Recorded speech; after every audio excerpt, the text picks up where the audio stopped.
Millionaire husband's secret dinner date with mistress exposed when his pregnant wife walks in.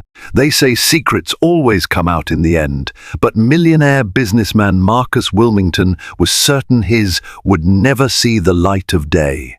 The whispered phone calls in the dead of night, the luxurious gifts arriving at odd hours, the inexplicable business trips that left his pregnant wife, Rachel, anxiously waiting at home. It was all part of a carefully orchestrated life until the unexpected night Rachel decided to surprise him at an upscale restaurant. Little did she know that the diamond bracelets and five-star dinners were not for her.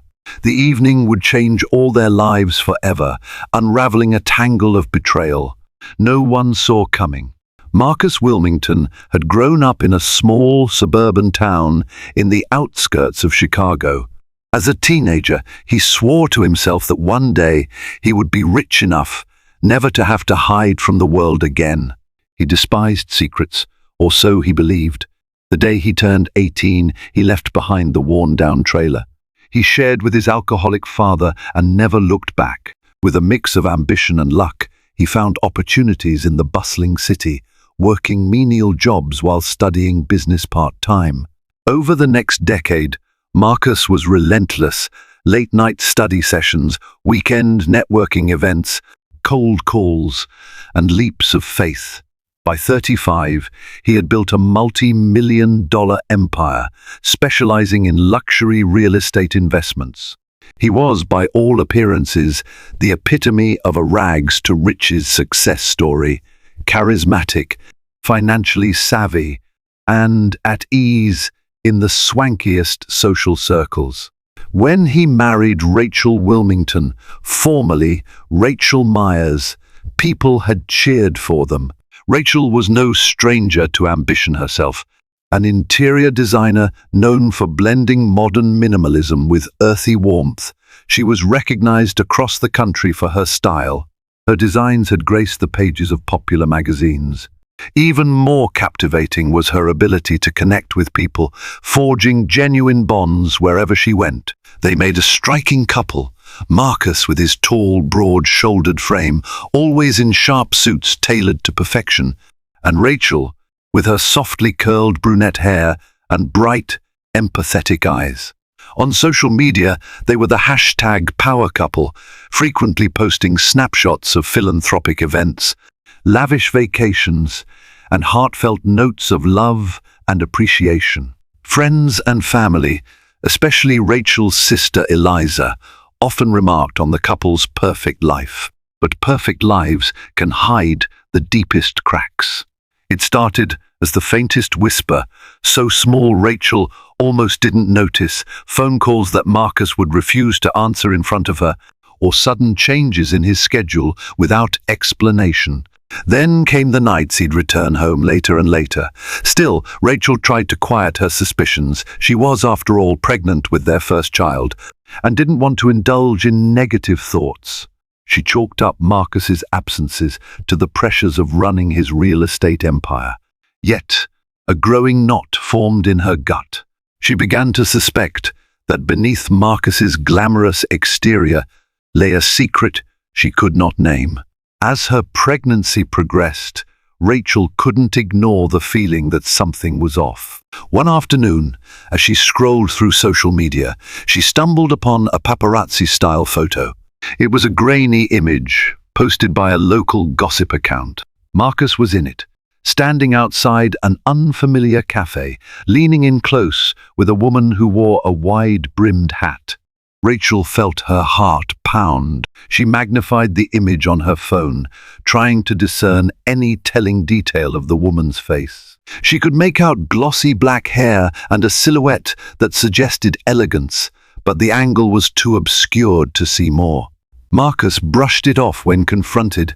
"That's Valentina Russo, an associate from an Italian realty firm I might partner with.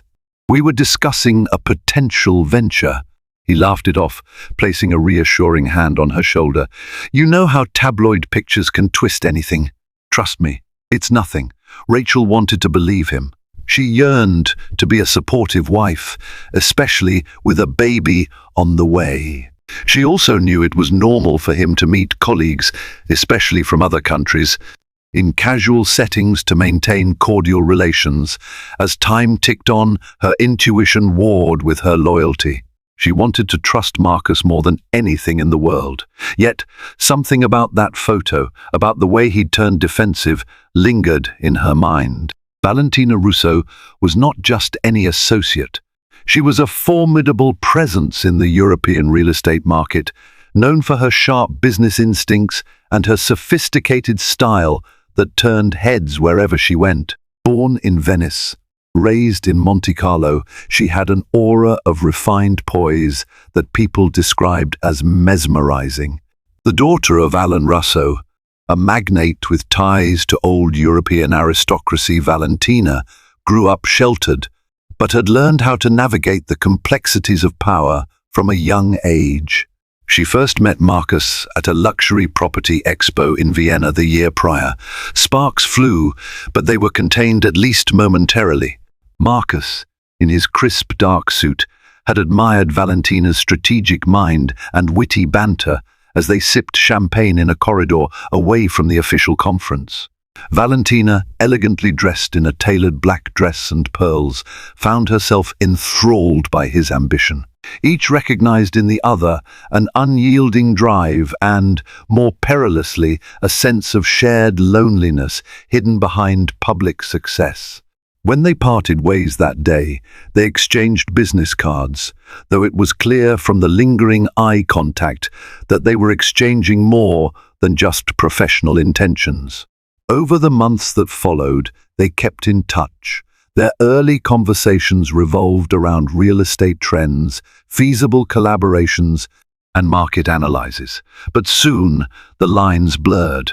The texts evolved from professional courtesy to personal confessions of long, stressful days and fleeting fantasies. By the time Rachel discovered that suspicious photo, Marcus and Valentina's rapport had crossed an unspoken line. Despite the pangs of guilt, Marcus justified his increasing emotional closeness to Valentina. He told himself that Rachel was preoccupied with her own design projects and the pregnancy. He reasoned he was simply forging a beneficial international partnership, but guilt isn't so easily silenced. Late at night, when he looked at Rachel sleeping, her arms gently wrapped around her growing belly, he felt an ache of shame. He told himself that if he managed to keep everything strictly confidential, no one would be hurt. After all, he still loved his wife, or at least he believed he did. As Rachel's due date inched closer, she decided to scale back her work commitments to focus on her health. That's when the signs became more pronounced. Marcus's late-night meetings skyrocketed, sometimes leading to nights he claimed to spend at a business partner's penthouse in the city because it was more convenient than driving back and forth. One Thursday morning, Eliza, who worked as an attorney at a reputable downtown law firm, called Rachel. "Are you okay? You sound worried every time we talk. You know you can tell me anything." Eliza, older by 2 years, had always been fiercely protective of her sister. Their bond was unbreakable. Still, Rachel hesitated. She didn't want to confirm her suspicions or speak them out loud, for fear they would become real. "I'm fine," she lied. "You know how it is, the baby's almost here. Marcus is busy, and I'm just anxious." Eliza wasn't entirely convinced. "Just promise you'll let me know if something is wrong." "I can always be there in a heartbeat," Rachel promised. But with each passing day, her world felt more fragile. She remembered the grainy image on that gossip account, how Marcus's posture leaned toward that woman. Then one day, when Rachel was tidying up Marcus's home office, she found a receipt that made her heart thunder in her chest. It was for a lavish diamond bracelet, far more expensive than the kind of gift Marcus would casually buy for a friend or colleague. Dated a week prior, the receipt bore Valentina Russo's name as the co-signer for insurance coverage. Her mind raced with scenarios. Could it be a joint business expense? A gift for an investor? The rationalizations felt hollow. No matter how she twisted it, something was deeply wrong. She stashed the receipt in her purse, unsure of her next move. That evening, Rachel noticed a faint smear of lipstick on the collar of one of Marcus's dress shirts. She recognized that shade of crimson as none of her own. She told herself that perhaps a coworker or friend had leaned in for a hug at an event, leaving the stain unintentionally. But the voices in her head wouldn't stop chanting the possibilities. He's cheating. He's lying. The rhythmic pounding in her ears nearly brought her to tears. In desperation, Rachel visited her friend and business confidant, Samantha Wang, who had partnered with her on several interior design projects. Over green tea, Rachel broke down. "I need to ask you something, Sam. If your husband was, if you suspected him of seeing someone else, what would you do?" Samantha's eyes widened. "Is this about Marcus?" Her voice softened. "Rachel, if you think something is going on, you need to find proof or talk to him openly. Marriage is built on communication, but if he's betraying you, you have every right to confront the truth." Rachel clutched the receipt in her trembling hands. "I don't know how to start that conversation. I'm afraid of what I might find, but I can't live with this doubt." She showed Samantha the diamond bracelet receipt and explained the circumstances. "That's definitely suspicious," Samantha admitted. "Listen, maybe you could find out more discreetly. If he's meeting someone, he must have a pattern. If you're not comfortable confronting him outright, maybe you can follow him." Rachel considered the idea. The thought of tailing her own husband felt distasteful, but she felt cornered by the mounting evidence. "You're right," she finally said. "I need to know for sure. I'm tired of living with half-truths and suspicions." The following week, Rachel enlisted Samantha's help. Armed with a modest baseball cap to hide her recognizable brunette curls, and Samantha's borrowed car, an inconspicuous sedan, Rachel waited outside Marcus's office. She watched him exit with his usual stride of confidence. He climbed into his own sleek black Mercedes, and she followed him at a distance. Her heart pounded as she trailed him through rush-hour traffic into the city's upscale district. Eventually, he parked in front of an exclusive hotel, the Regency. She felt her stomach lurch. As she watched, Marcus entered the lobby. Another 10 minutes passed before a taxi pulled up. Out stepped a stunning woman in a cream-colored dress, matching stilettos, and an elaborate updo of glossy black hair. Even from afar, Rachel recognized her from the paparazzi photo, Valentina Russo. The woman joined Marcus in the lobby, and they took the elevator, presumably to a suite. Rachel's worst fears were now given shape. Tears welled in her eyes, but she maintained her composure enough to snap a few photos from the distance. Proof, she told herself bitterly. She was watching her life unravel in real time. She left before she could further torture herself by imagining what went on upstairs. Later that night, Marcus came home as though nothing unusual had happened. He greeted Rachel with a kiss on the cheek and asked about her day.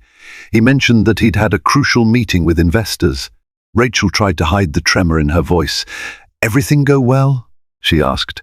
"Yeah, it was fine," he replied, and she glimpsed a flicker of nervousness in his eyes. A few last-minute changes, but no big deal. The lies felt like knives. Rachel wanted to confront him right there, brandish the photos, but she held herself back. Something told her to wait, to gather more evidence, to see how far Marcus would go.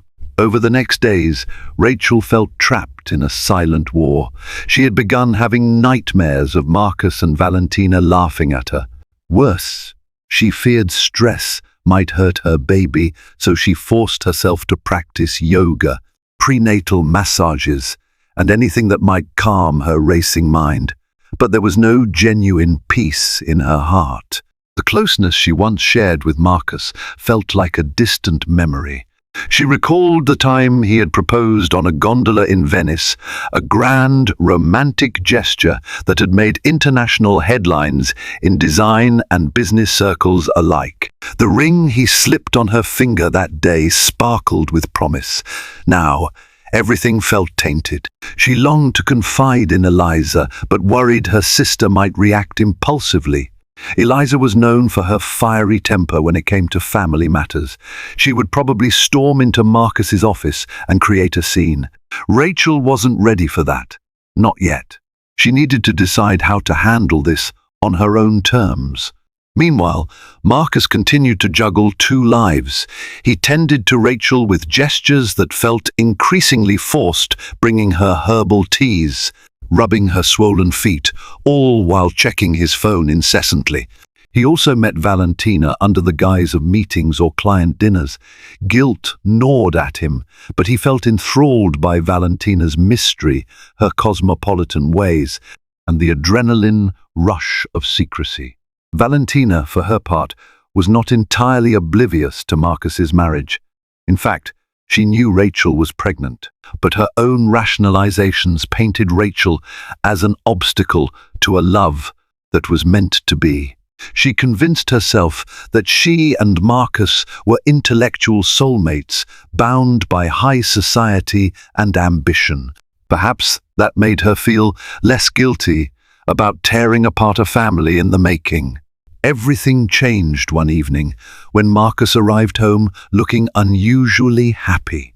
He kissed Rachel more passionately than he had in months. Confused, she asked him what happened. He told her about a lavish business dinner he was invited to, something with high-profile investors and potential new projects. "They said I could bring a guest," he added, his eyes gleaming. "I know it's been a while since we went out. Would you like to come?" Rachel's heart skipped. She was torn between suspicion and an odd sense of relief. Was this an olive branch? "Yes, I'd love to," she said, searching his face. Marcus nodded, looking grateful. "It's next weekend at Chez Lumière, the new French restaurant at the waterfront. It's black tie, so we should pick you out something stunning." In the days leading up to the event, Rachel convinced herself that maybe Marcus was trying to repent, trying to bring her back into his world. She found a gorgeous emerald green gown that complemented her pregnant figure. Her hairdresser styled her hair in loose waves that framed her glowing face. Standing before the mirror, she felt a glimmer of hope. Could this be the night where they reconnected? Little did she know, Valentina would be there as well. Chez Lumière was the epitome of elegance, its high ceiling adorned with crystal chandeliers and walls lined with modern art. Soft violin music drifted through the air, mingling with the hushed clink of champagne glasses. Marcus and Rachel arrived, and he escorted her inside with a semblance of pride. Her arm looped through his, and for the first time in months, she felt almost certain that maybe they could salvage their marriage. Valets circled around them as they entered. The head waiter, recognizing Marcus, guided them to a grand table reserved for the evening's event. Rachel scanned the room, noticing well-dressed men and women engaged in lively conversation. Her stomach fluttered from both nerves and the baby's gentle kicks. Then, in a corner, her eyes locked on a familiar face, Valentina Russo, radiant in a red gown that matched her lipstick. Her pulse raced. Valentina was in deep conversation with a group of men who looked like bankers or investors. Rachel's throat went dry. Marcus noticed her shift. "Something wrong?" he asked quietly. Rachel forced a tight smile. "No, I'm fine. Just feeling a little anxious, that's all." He placed a reassuring hand on the small of her back. She couldn't discern if it was out of genuine concern or if he was suddenly hyper-conscious of how close his mistress was. The evening progressed as they mingled. Marcus introduced Rachel to potential clients and existing partners. She presented herself with grace, but her mind was elsewhere. Every once in a while, she saw Marcus glancing toward Valentina. The tension was palpable, at least to her, When dessert arrived, small plates of profiteroles drizzled with chocolate sauce, Valentina gracefully sauntered over to their table. "Marcus," she purred, her accent pronounced, "I'm so glad you could make it tonight." She then shifted her attention to Rachel. "And you must be Miss S. Wilmington. I've heard so much about your exquisite interior design." Her polite words were laced with subtle challenge. Rachel could feel it in the air. She forced a cordial smile. "Thank you. And you are?" "Valentina Russo," the woman replied, extending a slender hand. "Marcus and I are exploring an international collaboration." Rachel pressed her lips together, shaking her hand lightly. "I see," she said, measuring each word. It was the smallest interaction, yet it bristled with undercurrents of jealousy, secrets, and tension. Marcus cleared his throat and offered Valentina a chair.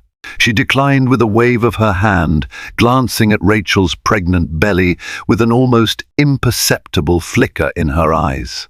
Days after the dinner, the household atmosphere grew icier. Marcus tried to dismiss it, claiming he was simply exhausted from negotiations, but Rachel's composure was cracking. She had matched the face from that grainy gossip photo to the same glamorous woman in the red gown. She had observed their electric glances. She had seen enough. One night, unable to hold it any longer, she confronted Marcus in their bedroom. "You're having an affair with Valentina, aren't you?" she demanded, her voice trembling with controlled fury. Marcus's face went white. "Where is this coming from? Don't insult me," she spat, tears brimming in her eyes. "The secret meetings, the phone calls, the diamond bracelet receipt. I even followed you to that hotel once." "You think I'm blind?" he stammered. "Rachel, it's complicated. It started out as business. I never meant for it to go this far." Her pregnant belly felt heavier than ever. "So you admit it?" He averted his gaze. "Yes," he whispered, voice filled with shame. Rachel erupted in tears, sobbing so hard she could barely breathe. Furious, she hurled every question at him. "How could you do this to us, to our baby? Did you ever love me?" The onslaught of her anguish broke something within Marcus. He collapsed onto the bed, burying his face in his hands. "I do love you," he insisted. "I never wanted to hurt you. I got swept up in it. The business deals, the European trips, Valentina's aura. It became addictive, like stepping into a different life." His words only deepened her heartbreak. She grabbed her suitcase, the one she kept in the closet for quick business trips, and began haphazardly throwing clothes inside. Marcus sprang to his feet. "What are you doing?" "I'm leaving," she managed through choked sobs. "I can't stay here, not right now." He tried to stop her, but she held up her hand. "If you come near me, I swear I'll call Eliza and have you served with separation papers tomorrow." Marcus froze, reading the conviction in her eyes. He watched, helpless, as she slammed the bedroom door behind her. Rachel drove through the night, tears streaming down her cheeks, until she reached Eliza's townhouse on the other side of the city. She pounded on the door, trembling. Eliza opened it, alarmed at the sight of her sister's tear-stained face and packed suitcase. Without a word, she pulled Rachel into a tight embrace. Through heaving sobs, Rachel recounted the entire ordeal. Eliza's expression changed from concern to pure rage. "That bastard," she hissed. "He dares to do this while you're carrying his child." Rachel spent the night on Eliza's couch, struggling to sleep, haunted by memories of Marcus's confession. She feared for her unborn baby, worried that the stress might harm it. The next morning, Eliza prepared a comforting breakfast, but Rachel could hardly eat. "What are you going to do?" Eliza asked gently. Rachel shook her head. "I don't know. I'm furious, but I'm also heartbroken and confused. Part of me wants to end everything right now. Another part of me. I still love him, Eliza." Eliza put a hand on her shoulder. "You don't have to decide this minute. You can stay here as long as you want. I support whatever you choose." In the days that followed, Marcus sent endless texts and voicemails, begging Rachel to return. He apologized, promised it was over with Valentina, vowed to do whatever it took to salvage their marriage. Rachel read each message with tearful eyes but never replied. She felt both fury and longing. Betrayal and heartbreak do not vanish overnight. Valentina's reaction was far more calculating. When she learned that Marcus's wife had discovered their affair, she expected him to choose. In her mind, the choice was obvious. Marcus would leave the pregnant wife for the sophisticated mistress. It was a storyline she'd seen play out in her father's social circles more than once. But as the days stretched and Marcus seemed hesitant, Valentina found herself growing impatient and offended.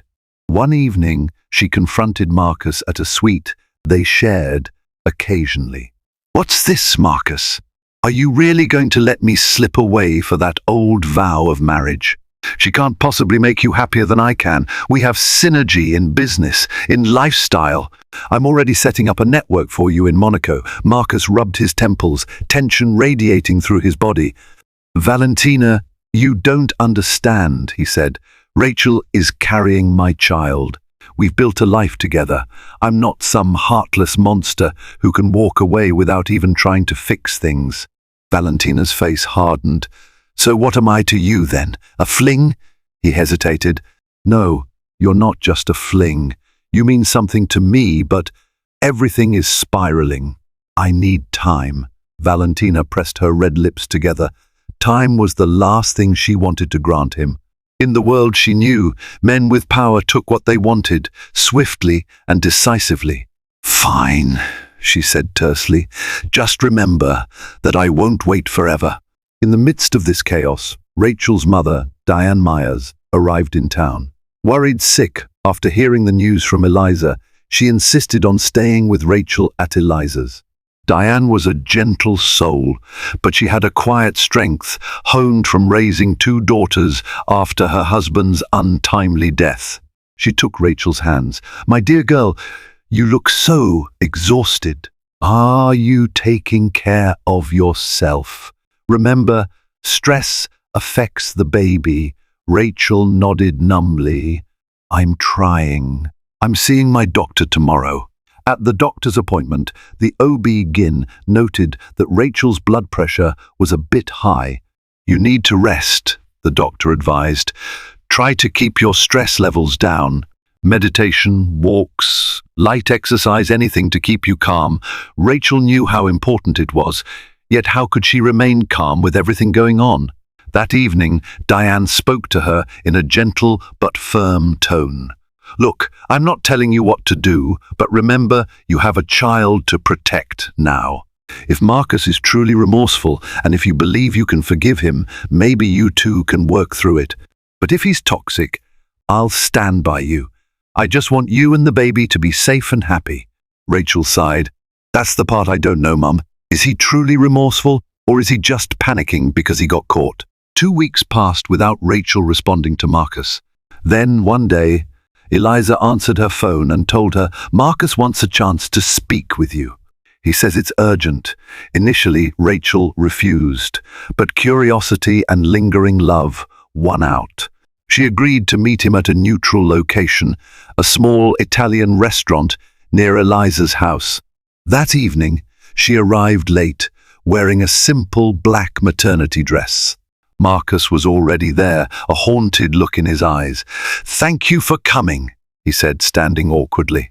They settled into a corner table. Rachel refused to meet his gaze at first, focusing instead on the candle flickering between them. Marcus wasted no time pleading his case. He explained how the affair started, how it escalated. "It was never about me wanting to leave you," he said.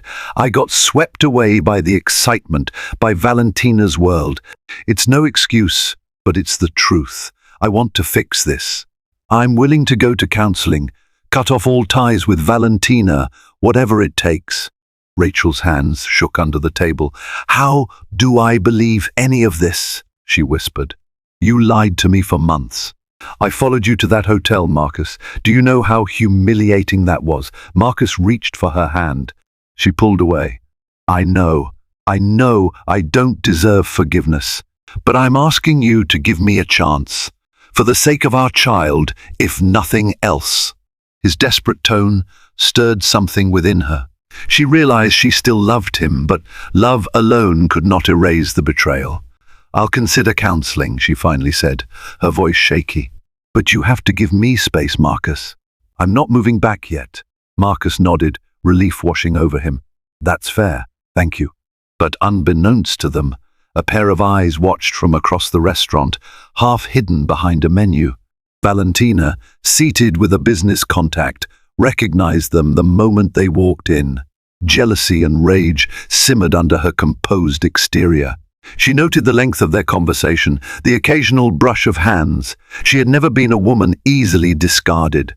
Valentina realized that if Marcus genuinely cut ties with her, it would be a blow not only to her ego, but also to her business aspirations.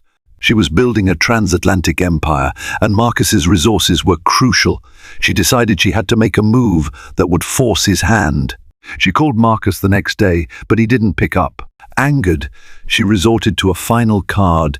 She visited the head office of Wilmington Properties unannounced. Striding into the lobby, she demanded to see Marcus. His secretary, Candice, looked startled. He's in a meeting, she stammered. I'll wait, Valentina said coolly, taking a seat.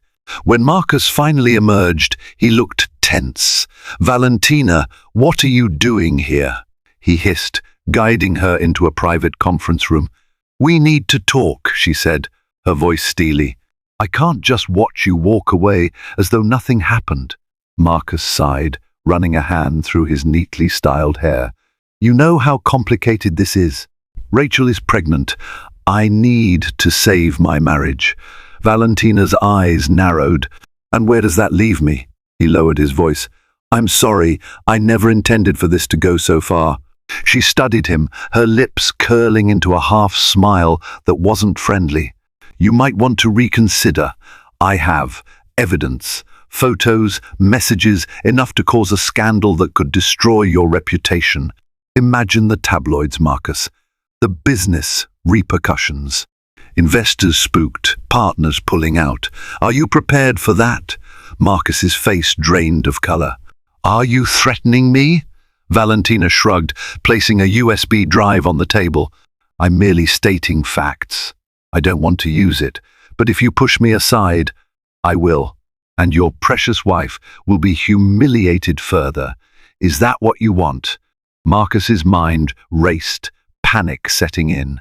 If Valentina leaked everything, his deals, public image, and relationship with Rachel could be irreversibly damaged.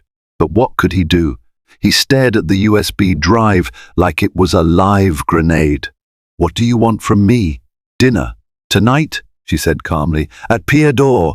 Let's discuss how we can continue discreetly, or at least part on more amicable terms.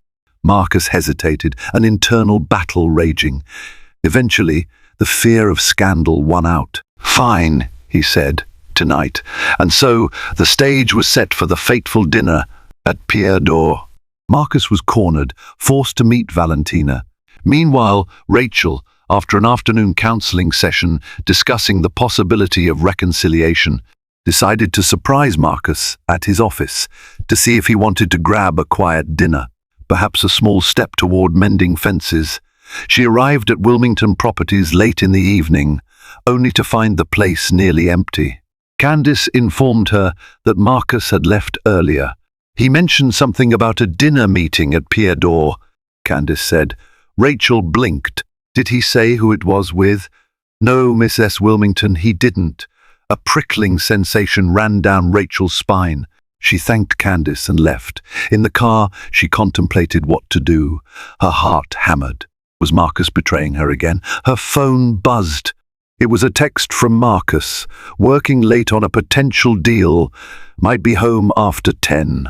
Rest well. He was lying again, shaking. Rachel dialed Eliza.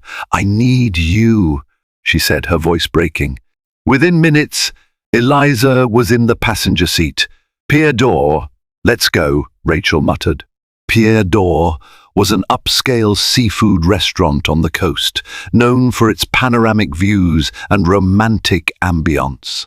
As Rachel and Eliza walked in, the hostess tried to direct them to a waiting area, but Rachel spotted Marcus in a dimly lit corner. Sure enough, sitting across from him was Valentina, wearing a sultry black dress, eyes locked on him. Eliza clenched her teeth. "Let's go expose that piece of—" Rachel stopped her, her face pale but resolute. "I'll do it." Heart pounding, Rachel approached. She saw Marcus's eyes widen in horror. Valentina turned, surprise momentarily flickering across her features before she regained her composure. Rachel's pregnant belly was unmistakable in her fitted wrap dress. "Marcus," Rachel said, her voice quivering, "so this is your late-night business meeting?" Marcus stood abruptly. "Rachel, it's not." Valentina leaned back, swirling a glass of wine in her hand. "We're discussing certain severance terms." Eliza stepped up, furious. "You have no shame, do you?"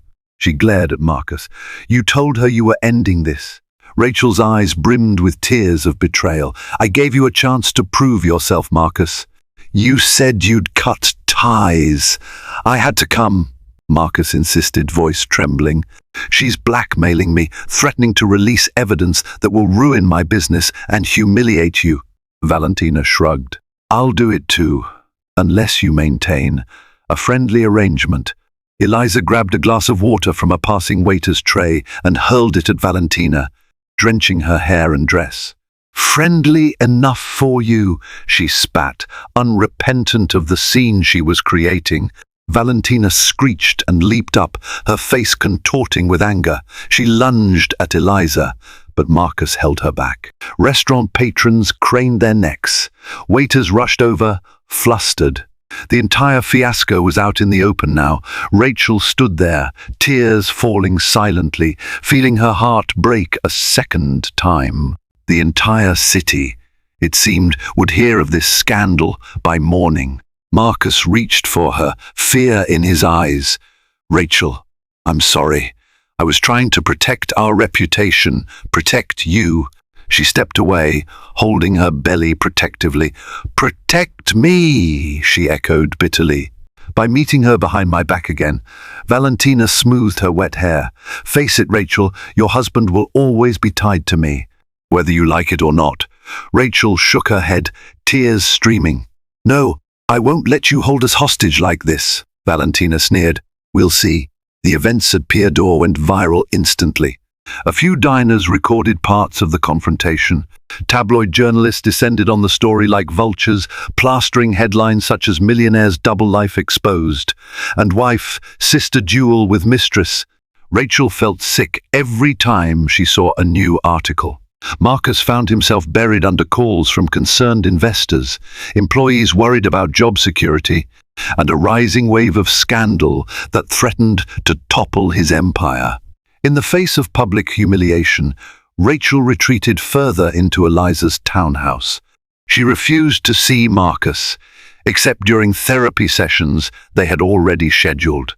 Valentina, for her part, gleefully fanned the flames of controversy.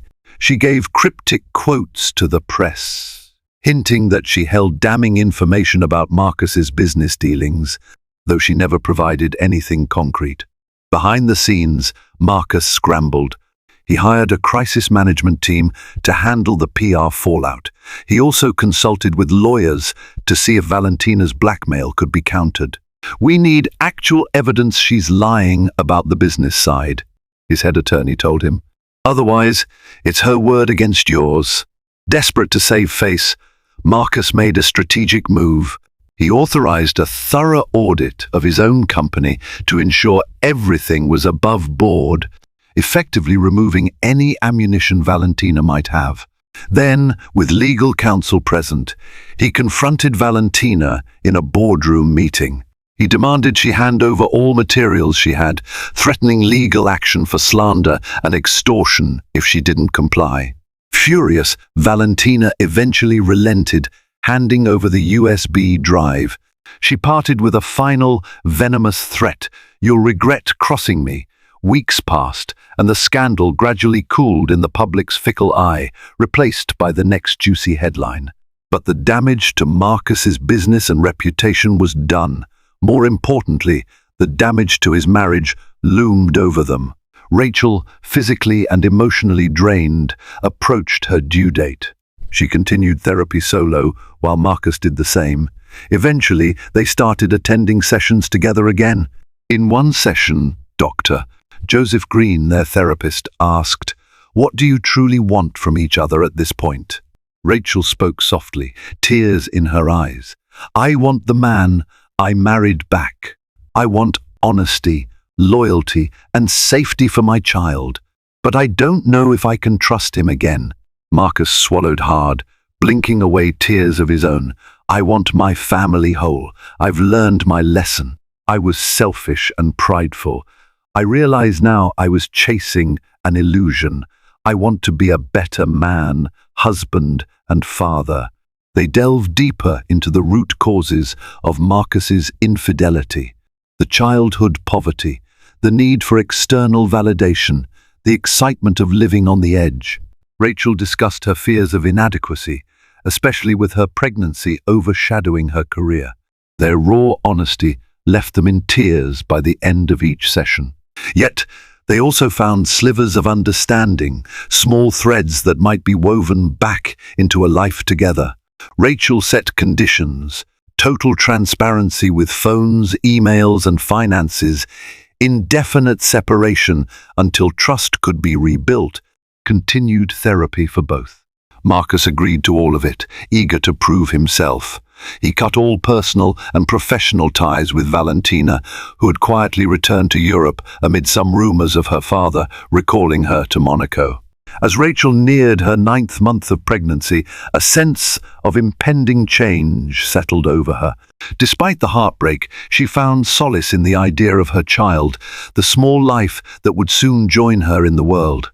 One night, as she tried to relax in Eliza's living room, the baby began to stir with more intensity than usual. Then a sharp pain ripped through her abdomen. "Eliza!" she cried, clutching the couch. Eliza rushed in, panic flashing across her face. My water broke, I think," Rachel gasped. They hurried to the hospital. Rachel's mother arrived soon after, followed by a frantic Marcus, who had been alerted by Eliza. He practically sprinted into the maternity ward, anxiety etched all over his face. Despite the emotional gulf between them, Rachel allowed Marcus into the delivery room. In that moment, all that mattered was bringing their baby safely into the world. Hours later, Rachel's screams subsided, replaced by the tiny cry of a newborn, a baby girl.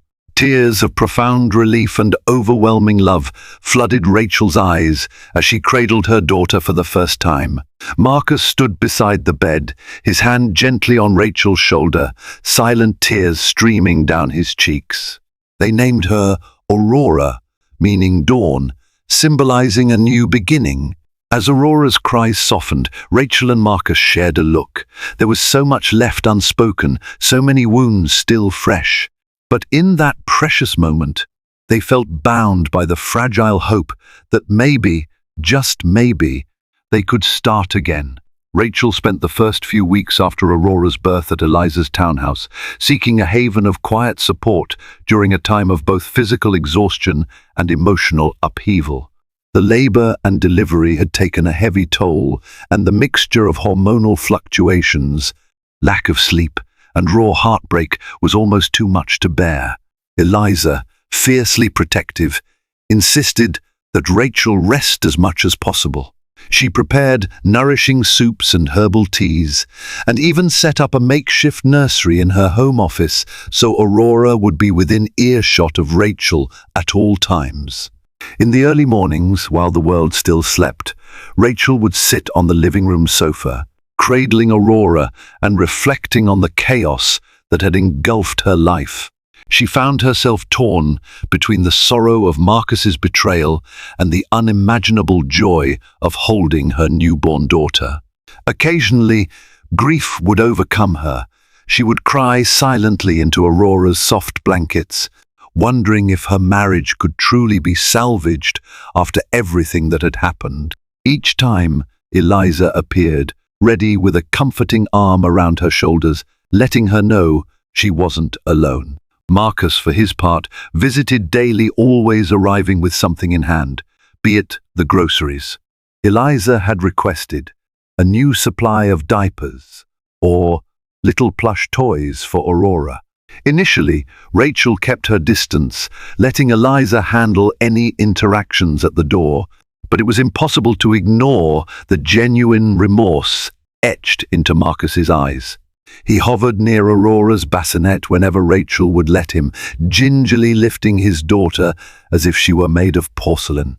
He would rock her, cooing softly, often murmuring his apologies under his breath, as though pleading forgiveness from the tiny infant in his arms. Though Marcus yearned to bring Rachel and Aurora home immediately, Eliza laid down firm boundaries. "Don't think for 1 second I'm letting you waltz back into her life as though nothing happened," she warned him one afternoon, her voice as sharp as the glare she leveled at him. "Rachel might forgive you in time, but I'll never forget what you put her through when she was at her most vulnerable." Marcus swallowed his pride. "I understand," he said, shoulders sagging. "I don't deserve an easy road, and I know it." He made a promise to Rachel, to Eliza, and to himself that he would do whatever it took to prove he was serious about saving this family. As the weeks passed, Rachel could no longer deny that Marcus was making an effort. He texted updates about the house, how he'd replaced their old bedroom curtains with blackout drapes to help the baby sleep, how he'd rearranged furniture in the living room to accommodate the bassinet and baby swing. He also disclosed every detail of his finances, phone records, and day-to-day schedule without Rachel even asking. When she did ask, he answered questions about the affair, every excruciating detail, despite it clearly tormenting him. He spent hours in therapy, both individual and couples sessions, often emerging puffy-eyed and exhausted. Despite her fury, Rachel began to see that the man who'd succumbed to Valentina's charms was not beyond redemption. Late at night, when the household grew calm and Aurora drifted to sleep, Rachel allowed Marcus to stay a bit longer in the living room. They would speak in hushed tones about their hopes and fears, with Aurora's gentle breathing a rhythmic reminder of what they stood to lose if they couldn't reconcile. Sometimes the conversations ended in tears, other times in a cautious acceptance that they still cared for each other. Inch by painful inch, a tenuous thread of trust started to weave itself back between them. Finally, as Aurora approached 1 month old, Rachel decided it was time to return to the home she had once shared with Marcus. She made her terms clear. They would sleep in separate bedrooms, and she would revisit her decision only if and when she felt safe and respected. Marcus agreed without hesitation, relieved just to have them under the same roof. He took to baby-proofing the house, a comical gesture considering Aurora was far from crawling, and stocked the fridge with healthy meals and snacks for Rachel. On the day Rachel arrived with a yawning, wide-eyed Aurora in her arms, Marcus stood by the front door, quietly watching them cross the threshold. It was a moment of understated significance. The wife he had betrayed and the daughter he vowed to protect were returning not as a family restored, but as a family in the fragile process of healing. Though the unspoken tension was thick and heartbreak lingered like a bruise that had yet to fade, there was a glimmer of hope in every step Rachel took down the hall. For each carefully chosen boundary, each uneasy conversation, and every late-night vigil beside Aurora's crib, they were forging a new path, one in which love, trust, and redemption might just coexist, if they were both brave enough to fight for it. Just when life seemed to settle, Valentina Russo resurfaced in the tabloids. A series of photographs emerged, showing her in cozy proximity to a foreign dignitary. Speculation ran wild about her involvement in some new high-profile scandal. Marcus hoped she would remain far away from his family's life. Meanwhile, Rachel, focusing on motherhood and her interior design projects, found less and less time to even think of Valentina. Then came a phone call out of the blue. Marcus answered on the living room phone, only to hear Valentina's voice. "Hello, darling," she said casually, as if no time had passed. His stomach sank. "What do you want, Valentina?" "To let you know I'm leaving for London. My father wants me to oversee a new venture. I just thought you should know." In case you still had second thoughts, Marcus clenched the phone. "I have no second thoughts. My family is my priority." A slight pause. "Is that so? Well, sometimes I wonder if you'll miss me, dear. But do as you wish. Goodbye, Marcus." She ended the call. Marcus exhaled, feeling a weight lift from his chest. A final attempt, he thought. As he turned around, he found Rachel standing in the doorway, Aurora cradled in her arms. "Who was that?" she asked softly. He gazed at her, then walked over to gently stroke Aurora's cheek. "Valentina. She's leaving the country." He met Rachel's eyes. "That chapter is over." Rachel exhaled, relief flooding her eyes. She leaned her forehead against Aurora's small head, feeling tears threaten to spill. "It's a new beginning for us," Marcus said, trying to sound hopeful. Rachel nodded, though she didn't smile. "New beginnings," she echoed. Part of her still feared the pain might return, but a part of her wanted to believe that broken things could mend. Months later, the Wilmington saga became less of a hot topic. Marcus's business, while it took a blow, was gradually stabilizing. Rachel, with Aurora in tow, resumed managing some design projects from home. They continued therapy, and though the scars of betrayal had not vanished, they learned ways to navigate them. In an attempt at full transparency, Marcus made Rachel a co-signatory on all major business decisions. He handed her full access to every account and even introduced her to investors as an integral advisor. With time, Rachel's suspicion began to ease. She saw Marcus turn down after work events, no longer mixing personal pleasures with professional obligations. The longing in his eyes was not for another life, but to restore the family he nearly destroyed. As Aurora reached 6 months, Rachel and Marcus decided to renew their vows in a small, private ceremony by the lake where they had first confessed their love years ago. Surrounded by close friends and family, Eliza keeping a watchful, protective eye, Diane dabbing at her tears with a lace handkerchief, they spoke words of regret, forgiveness and commitment. Aurora, in a tiny white dress, gurgled happily in Rachel's arms, oblivious to the drama that had once torn her parents apart. When the officiant pronounced them anew, Marcus kissed Rachel's forehead softly, tears glistening in their eyes. They were still healing, each day a reminder of how fragile love could be, but also how resilient it was when both hearts chose to mend. And so, amid the quiet hush of waves lapping the shore, the Wilmingtons began their next chapter.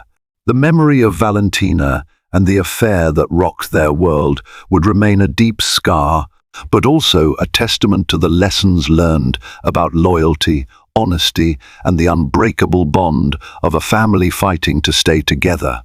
In the end, Marcus Wilmington paid a heavy price for his secret tryst with the alluring Valentina Russo. What began as a surge of passion nearly cost him his marriage, his reputation, and the stable home he and Rachel were creating for their daughter, Aurora. Through painful revelations, raw honesty, and an unwavering commitment to rebuild, Marcus and Rachel discovered that even the deepest betrayals can be mended, though scars remain as reminders of the cost of deceit. Their renewed vows by the lakeside marked not just the closure of a turbulent chapter, but the dawn of a second chance at love. Thank you for joining us on this roller coaster journey of love, betrayal, and redemption. If you found this story gripping and heartfelt, please consider liking the video, sharing it with friends, and subscribing to our channel. Together, let's continue exploring real-life dramas, inspiring stories, and lessons that touch the soul. Your support means everything. Stay tuned for more.